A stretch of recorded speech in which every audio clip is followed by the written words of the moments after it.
இன்றைக்கி நம்ம வந்து சளி, இருமல், ஆஸ்துமா எல்லாத்துக்கும் சூப்பரான சட்னி செய்ய போகிறோம். இது வந்து தூதுவளை சட்னி. வீட்டிலேருந்தே பறிச்சது தான்.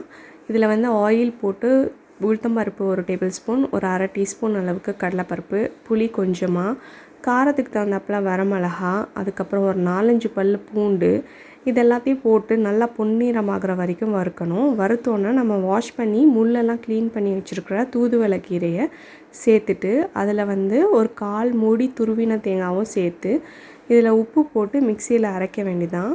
தண்ணி ஊற்றி அரைச்சிக்கோங்க. இது வந்து ஆன்டி கேன்சரஸ், ஆன்டி டயாபெட்டிக், அதுக்கப்புறம் ஆன்டி ஆஸ்துமா, அதுக்கப்புறம் வந்து நிறைய ஹெல்த் பெனிஃபிட்ஸ் இருக்குது. இது கால்சியம் ரிச் ஃபுட். ஸோ கண்டிப்பாக இதை வாரத்தில் ஒரு தடவையாவது ட்ரை பண்ணி சாப்பிடுங்க. மெயினாக ஃபீவர், கோல்டெல்லாம் இருந்ததுன்னா இந்த சட்னி வந்து குழந்தைங்களுக்கு செஞ்சு கொடுங்க. சீக்கிரமே சரியாயிடும். ஸோ இந்த வீடியோ பிடிச்சுன்னா லைக் பண்ணுங்கள், ஷேர் பண்ணுங்கள். மறக்காமல் சரண்யா கிச்சனை சப்ஸ்கிரைப் பண்ணுங்கள்.